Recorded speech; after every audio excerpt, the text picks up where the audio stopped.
लंबे समय से मनमानी कर रहे इजराइल पर जल्द ही बड़ी कार्रवाई देखने को मिल सकती है और ये भी देखने को मिल सकता है कि ये काफी हद तक सीज फायर के लिए भी तैयार दिखे। दरअसल इजराइल और हमास की लड़ाई में इजराइल को इतने महीनों के युद्ध में कोई बड़ी सफलता मिली नहीं, बल्कि इन हमलों में मारे गए और बंदी बनाए गए लोगों के परिजनों की नाराजगी वहां के प्रधानमंत्री बेंजामिन नेतन्याहू पर बढ़ती जा रही है। इसके अलावा भी गाजा में युद्ध रोकने के लिए नेतन्याहू पर लंबे समय से कई तरह के दबाव हैं, लेकिन इसके बाद भी नेतन्याहू युद्ध से पीछे नहीं हट रहे हैं। इसके पहले इजराइल के मददगार अमेरिका ने खुद युद्ध रोकने के लिए कई प्रयास किए, यहाँ तक कि उसने युद्ध ना रोकने की हालत में कुछ समय के लिए इजराइल की मदद ही रोक दी थी। इसके अलावा भी अमेरिका ने शांति वार्ता के लिए प्रस्ताव तैयार किया।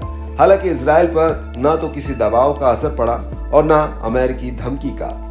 अब अमेरिका एक बार फिर कड़ाई से युद्ध रोकने की तैयारी में है। अमेरिकी अधिकारी हमास और इजराइल के बीच सीज फायर यानी युद्ध विराम और कैदियों की अदला बदली को लेकर एक अंतिम प्रस्ताव पर काम कर रहे हैं। व्हाइट हाउस के राष्ट्रीय सुरक्षा प्रवक्ता जॉन किर्बी ने यह भी साफ कर दिया कि ये प्रस्ताव कोई ऐसा प्रस्ताव नहीं है कि इसे अपना लो चाहे छोड़ दो।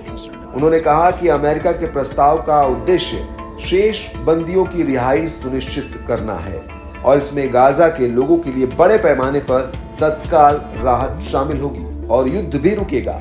हालांकि अभी ये नहीं पता चल सका है कि इस प्रस्ताव को औपचारिक रूप से कब प्रस्तुत किया जाएगा।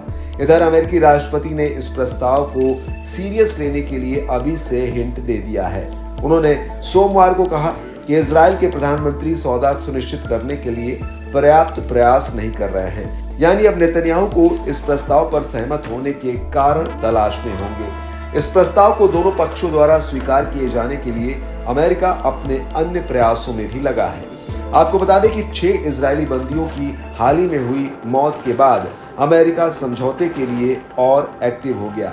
अमेरिकी विदेश विभाग के प्रवक्ता ने कहा कि उस प्रस्ताव को अंतिम रूप देने का समय आ गया है। उन्होंने कहा कि इजराइल और फिलिस्तीन के लोग इस युद्ध के रुकने का अब और इंतजार नहीं कर सकते। अमेरिकी विदेश विभाग का इशारा भी साफ है कि इस प्रस्ताव को दोनों पक्षों को स्वीकार करना होगा। उसका कहना है कि किसी समझौते को अंतिम रूप देने के लिए दोनों पक्षों को लचीलापन दिखाना होगा। उनके मुताबिक दोनों पक्षों को नए प्रस्ताव को ना कहने के बजाय हाँ कहने के लिए कारणों की तलाश करनी होगी। इस बीच खबर ये भी आ रही है कि इजराइल ने फिलाडेल्फी कॉरिडोर से सैनिकों को वापस बुलाने की मंजूरी दे दी है। जॉन किर्बी के मुताबिक ये वो प्रस्ताव है जिस पर इजराइल सहमत हुआ था। इस बीच हमास ने किसी भी समझौते के लिए अपनी प्रमुख मांगों को एक बार फिर दोहराया है। उसकी मांगों में एक स्थायी युद्ध विराम, गाजा पट्टी से इजरायली कब्जे वाले बलों को पूरी तरह से वापसी और विस्थापित निवासियों की उनके घरों में वापसी शामिल है।